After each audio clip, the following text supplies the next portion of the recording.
Bismillahirrahmanirrahim. Assalamualaikum warahmatullahi wabarakatuh.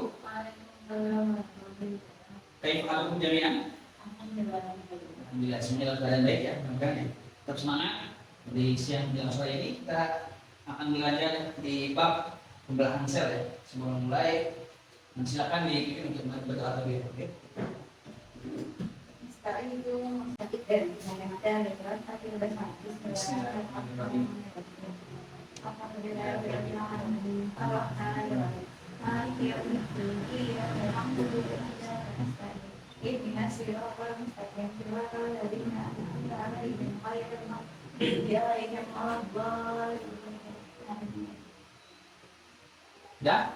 baik, kemudian kita ya bacaan doa. Teman ini kita membahas tentang pembelahan sel. Ada yang tahu apa itu pembelahan sel? Istiwa perbanyangan sel menjadi dua. Betul ya. Salah satu prinsip dasarnya betul. Jadi selnya akan terbelah menjadi dua. Cuma dia akan terus sel itu dalam tubuh kita akan mengalami regenerasi ya. Regenerasi sel. Sel nanti akan digantikan dengan sel baru. Kita butuh regenerasi tadi lewat proses membelah. Kalau kamu atau antum sudah belajar ya di bab sel di kelas 10 ya, itu sudah mempelajari tentang pengertiannya ya, sel itu apa, kemudian di dalamnya ada apa saja ya. Penyusunnya ada dinding sel, ada membran sel, ada inti sel, ada sitoplasma. Sitoplasmanya dibagi lagi ya menjadi beberapa organel gitu ya. Kalau di tumbuhan seperti apa, di hewan seperti apa, di sini memiliki perbedaan. Seperti dinding sel tadi ya, dinding sel itu hanya ada di tumbuhan, di hewan tidak ada. Jadi kita nggak punya dinding sel ya, manusia itu dia. Organel itu sama tadi. Ada mitokondria, ada retikulum endoplasma. Retikulum ini dibagi lagi menjadi retikulum endoplasma kasar dan halus ya. Ada lisosom, ada lisosom. Nah, lisosom ini biasanya hanya di hewan. Ada plastida, nah, plastida hanya di tumbuhan ya. Karena dalam plastida nanti ada kloroplas, dan klorofil. Jadi kalau klorofil itu yang berhubungan dengan klorofil ya, jauh-jauh ini membantu fotosintesis. Kalau hewan kan nggak melakukan fotosintesis ya. Karena hewan organisme yang heterotrof, dia bisa memakan organisme lain yang tidak dengan tumbuhan. Disebut juga dengan autotrof, dia bisa menghasilkan makanan sendiri melalui fotosintesis. Makanya dia punya organel yang namanya plastida. Nah, fungsi pembelahan sel sendiri ada tiga yang paling ini ya, sebagai reproduksi tadi ya. Kemudian untuk pertumbuhan perkembangan, nah, jadi di ususnya itu pembelahan selnya sangat cepat. Kemudian pembaruan DNA. Nah, ini secara teori di sini. Pembelahan sel adalah proses perpanjangan sel dengan mengganti sel menjadi dua. Ini secara konsep dari satu menjadi dua. Kemudian pembelahan. Pembelahan sel ini ada dua cara. Yang pertama amitotis atau mitotik, yang kedua ada mitotik. Jadi amitotik adalah pembelahan langsung tanpa tahapan. Nah, contohnya di makhluk atau organisme yang bersel satu. Contohnya bakteri. Bakteri itu kan membelah diri, memperbanyak dirinya lalu pembelahan. Kalau manusia nggak bisa kita membelah langsung di dua gitu ya. Misalnya Pak Guru Jepang ada dua di sini, kita dua kali nggak bisa. Tapi dalam sel tubuh kita lah yang melakukan pembelahan. Makanya dia disebut pembelahan mitotik. Kenapa? Karena melalui tahapan. Ada empat tahapannya. Jadi sudah dijelaskan ya. Ada A mitotik, A berarti biasanya ketiadaan ya. Kayak misalnya possible, impossible ya. Penambahan kata di awalnya itu sebagai negasi atau berbalikan. Contohnya lagi misalnya aktif, ada inaktif, tidak aktif. Ini sama ya, amitotik dia pembelahan tanpa tahapan. Kalau mitotik dia pembelahan dengan tahapan. Contohnya nanti di tubuh manusia ya, yang akan dijelaskan yaitu pembelahan mitosis dan meiosis. Apa bedanya mitosis dan meiosis? Nah ini ada tabel ya. Kalau pembelahan mitosis itu terjadi di sel tubuh. Jadi di manusia ini kan ada dua sel ya, sel tubuh dan sel kelamin atau sel gamet. Di bab sebelumnya juga sudah dijelaskan. Kromosom pun ada kromosom tubuh, ada yang kita sebut autosom, ada kromosom kelamin atau kromosom. Biasanya terbaginya menjadi dua ini ya. Nah di pembelahan sel yang memerlukan tahapan juga sama. Ada mitosis dan meiosis. Di pertemuan ini nanti akan kita bahas banyak tentang mitosis dulu ya. Nah mitosis itu terjadi di sel tubuh atau sel somatis ya. Jadi kalau istilah sel somatis itu apa sel tubuh. Kemudian meiosis itu di sel kelamin atau gamet ya. Pembelahannya kalau mitosis itu hanya satu kali pembelahan. Sedangkan meiosis ada dua kali. Nah, dalam satu ada empat tahapan tapi dalam satu kali pembelahan itu tahapan. Jadi ada meiosis satu dan meiosis dua. Kalau mitosis hanya sekali. Kemudian akhirnya hanya sekali pembelahan. Mitosis itu hanya peranakan.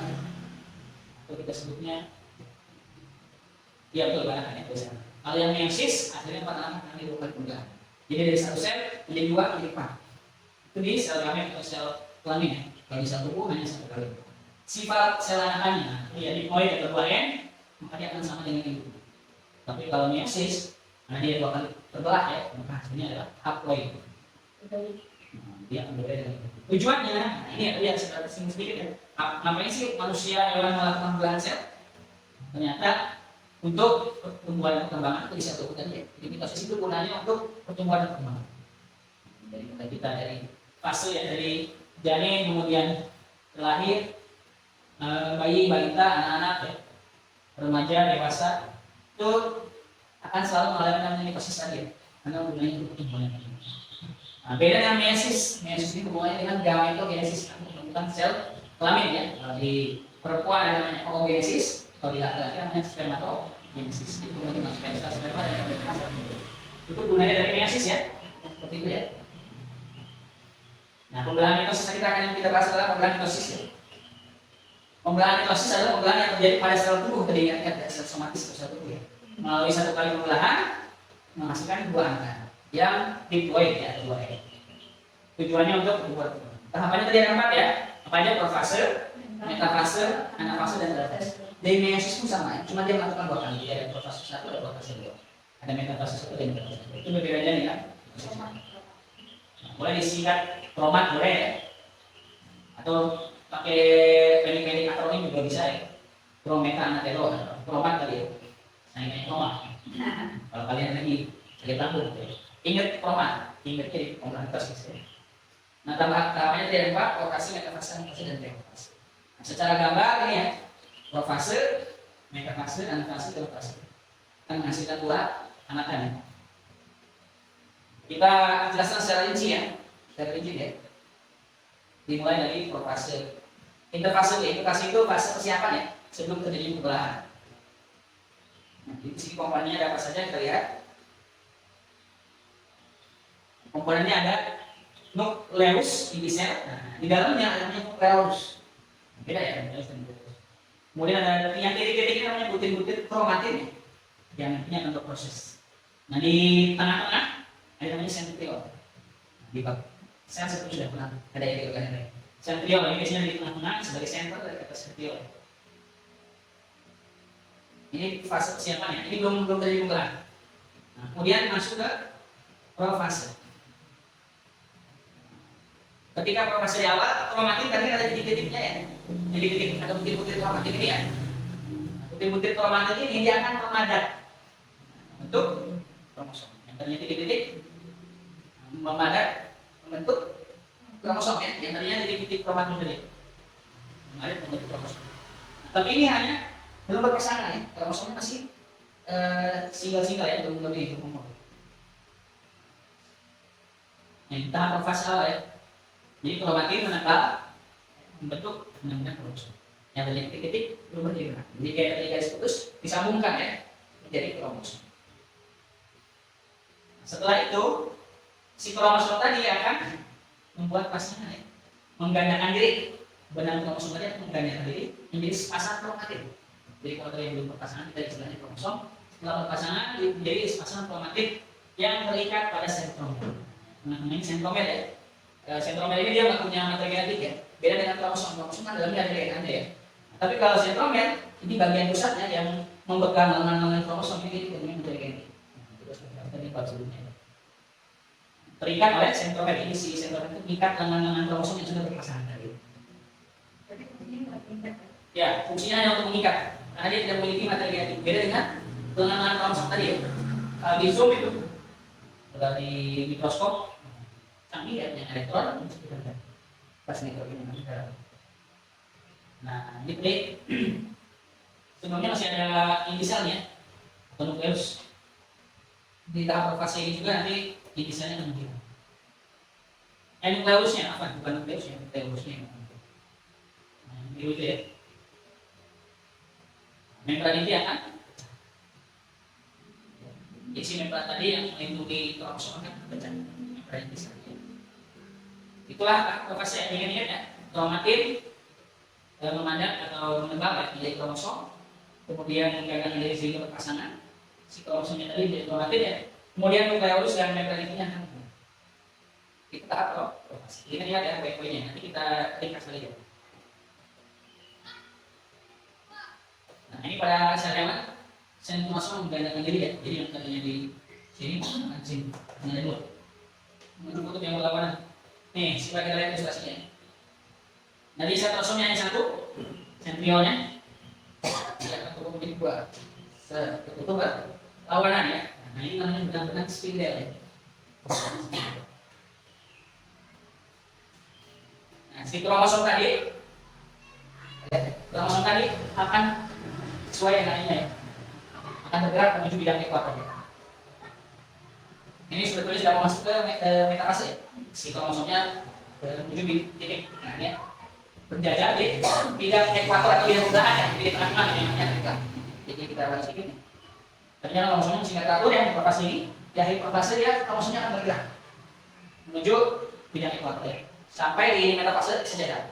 Jadi ketika di proses metafase, si kromosom sudah sejajar di bidang pembelahan atau ekuator istilahnya. Terus gimana setelah sejajar? Si sentromer akan pecah. Kromatin dapat terpisah. Nah ini. Jadi yang tadinya kromosom berpasangan di metafase ini akan mulai dipisah kembali. Dan ditarik oleh dengan spindel menuju kutub yang berlawanan, yang satu ke atas, satu ke bawah. Jadi tadi ya, di proses metafase kromatinnya berada di bidang ekuator. Tapi di anafase kromatinnya akan terpisah. Jadi mau ditarik menuju kutub berlawanan oleh dengan spindel. Ditarik. Ini sudah di atas. Nah di telofase dia akan mengalami namanya invaginasi atau pelekukan. Ini yang akan 8 ya.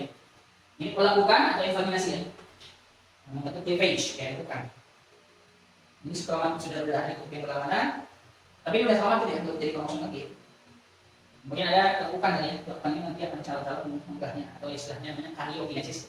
Jadi setelah pembelahan terjadi. Ini ya.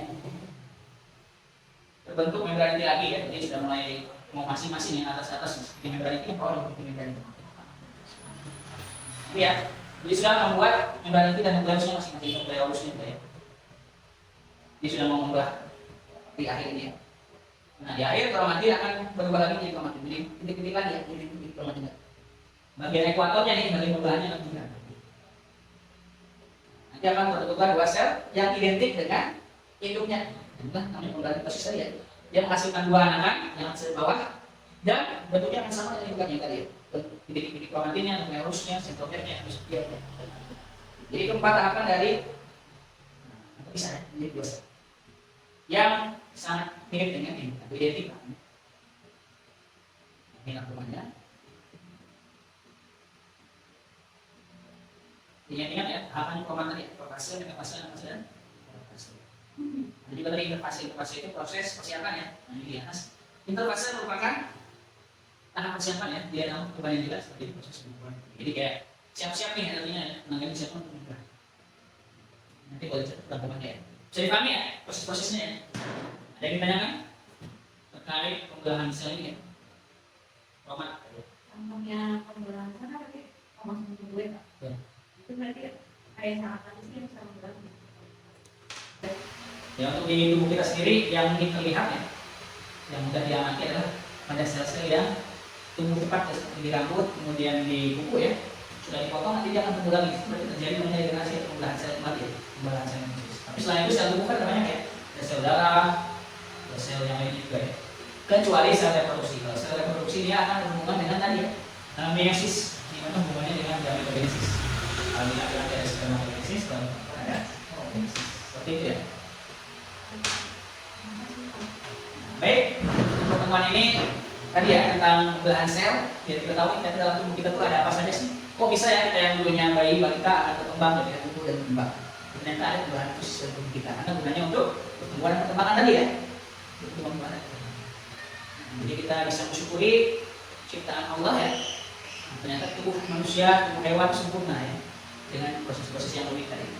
Sebenarnya tidak unik kalau kita bisa mempelajari rinci ya, dengan ilustrasi yang tadi sudah kami sampaikan, mudah-mudahan bisa dipahami ya. Untuk pertemuan kali ini mungkin cukupkan ya. Nah jangan lupa di proyek kembali diulang kembali ya, dari bab awal dengan rincian. Pertemuan kali ini cukupkan. Mohon maaf bila ada salah kata. Assalamualaikum warahmatullahi wabarakatuh.